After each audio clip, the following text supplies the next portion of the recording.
Good morning everyone. 12th Commerce Economic Chapter number 8 Agriculture Sector. Agriculture sectors की बात की जाए तो हमारे इंडिया के अंदर एग्रीकल्चर सेक्टर्स की काफ़ी ज़्यादा इंपॉर्टेंस देखने को मिलती है because most of the peoples and populations of India dependent for the employment on the agriculture sectors and the 90% raw material of the production process comes from the also agriculture sector. That's why we can say that for the production process and for the employment we most of dependent on the agriculture sector. Let's know the introductions. Agriculture sector is the primary and important sector of all economic worlds. This sector is not only providing food grains, vegetables, fruits, flowers, but it also provides raw materials to the industrial sectors. The agriculture productivity of every country of the world is different. That gives productions, employment and income generation in various proportions. अलग अलग fields के अंदर अलग अलग तरीके से देखा जाए हम कुछ भी काम करते हैं वहाँ पर प्रोडक्शन प्रोसेस के लिए जो रॉ मटेरियल होता है वो कहाँ से आता है एग्रीकल्चर सेक्टर्स के लिए और मोस्ट ऑफ ये एम्प्लॉयमेंट भी लोगों को प्रोवाइड करता है साथ ही साथ यहाँ से इनकम भी जनरेट होती है that's we can not say that it is have a less importance but it have a primary basement importance in the economic of all the worlds. चलिए देखते हैं एग्रीकल्चर सेक्टर्स की क्या इम्पॉर्टेंस है. Since ancient times India has been an agriculture nation.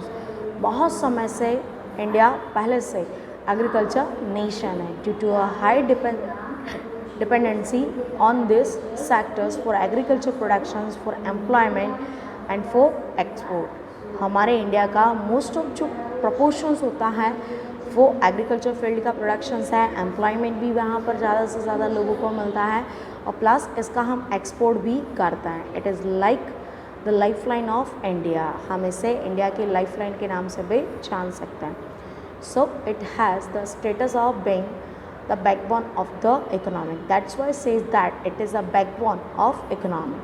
Indian economy is dependent on the agriculture for various aspects. हम बहुत सारे तरीके से agriculture fields के ऊपर depend रहता है. Then main reason being if Indian agriculture sector fails to produce food grains, vegetables, fruits and flowers are not only affect but raw material which are cash crops and used in industries that also fails. In that situation agriculture goods are not be available in the enough quantity, therefore they become costlier and which influence the life of the people. Normally routine में जो भी आप agriculture fields के goods का use करते हैं just like a food grains, vegetables, fruits and flowers, अगर इसका प्रोडक्शंस कम हो जाए due to any reasons, so what उसका प्रोडक्शंस कम है तो आपको उसके लिए प्राइस कैसी पे करनी पड़ेगी मार्केट में ज़्यादा, than you will get it the product. But कुछ ऐसी प्रोडक्शन प्रोसेस भी होती है जिसका रॉ मटेरियल कहाँ से आता है एग्रीकल्चर सेक्टर से.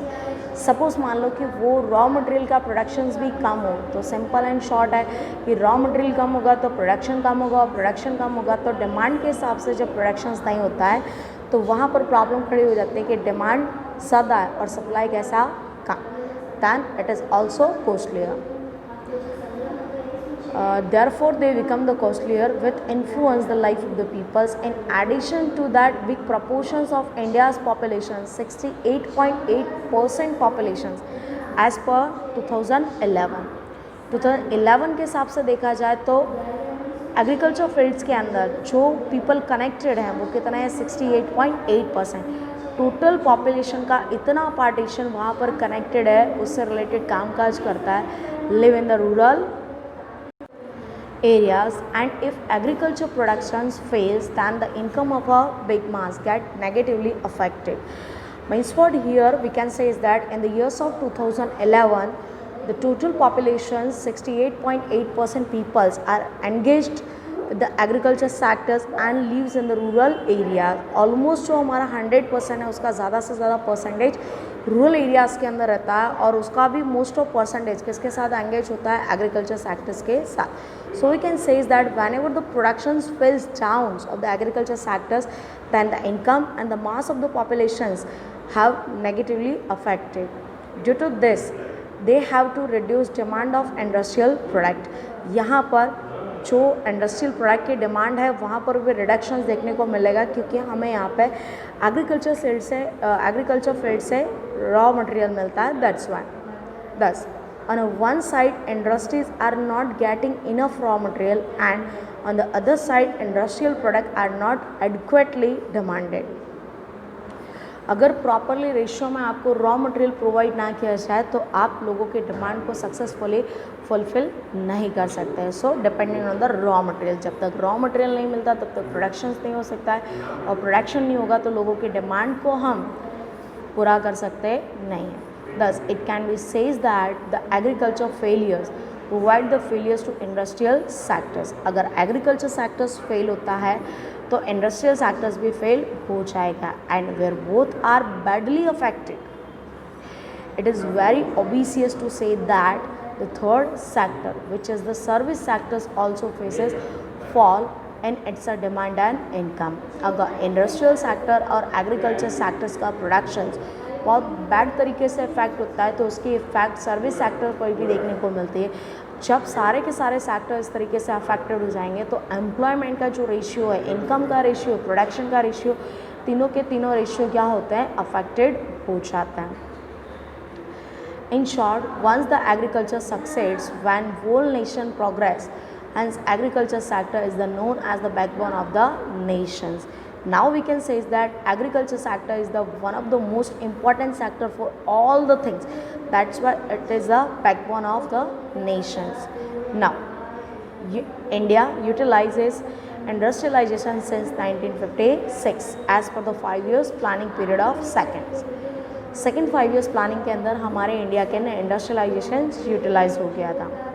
The government of India has made effort to industrialize the nation, but even today India is known as agriculture oriented economy. India के अंदर आज भी इंडस्ट्रियलाइजेशन स्टार्टेड है, कामकाज हो रहा है, लेकिन फिर भी इंडिया आज की तारीख में भी एग्रीकल्चर ओरिएंटेड नेशन के नाम से ही जाना जाता है। Reason, most of the populations and most of the productions related to the agriculture sector. That's why India is known as agriculture oriented economy. It should be noticed that due to planning effort, deficiency on agriculture productions, income, employment, export, revenue means here is income, have been reduced. अगर agriculture sectors में productions reduce होता है तो production के साथ साथ आपकी income, employment और एक्सपोर्ट की रेवेन्यू भी क्या हो जाती है, रिड्यूस हो जाती है। Now, in spite of this, even today, the development rate of economic is dependent on the growth of agriculture sector. That is the truly 100% right. Today, the development rate of economic is also dependent on the growth of the agriculture sector. Agriculture sectors की growth होगी तो economy के अंदर growth देखने को मिलेगी। Agriculture sectors की growth नहीं है तो इकोनॉमी की कोई ग्रोथ आपको देखने को मिलने वाली नहीं है। सो we can say that agriculture sector is a backbone of the country's economy. Now next point is present situations of agriculture sector in India. Present में इसके situations क्या है? India has been an agriculture oriented economic before the British rules. During the British rules and even after of the British rules, during the planning period, industrialization is mainly focused upon, and due to that compared to past present scenario of agriculture shows abnormal changes. अगर बात की जाए तो British ruling भी हमारे India पर नहीं थी, उससे पहले से इंडिया एग्रीकल्चर ओरिएंटेड इकोनॉमिक थी। हाँ, बीच बीच में कुछ प्रॉब्लम्स आए हैं बट आज भी वो एग्रीकल्चर ओरिएंटेड इकोनॉमिक है। लेकिन कल जितना हमारे यहाँ पे इंडस्ट्रियल सेक्टर्स का ग्रोथ नहीं था, आज उतना ही हमारा इंडस्ट्रियल सेक्टर का ग्रोथ है जितना कि एग्रीकल्चर सेक्टर्स का है। Now presently agriculture sector provide much more employment, productions and export income as compared to the past, but the change have been prevalent in these areas.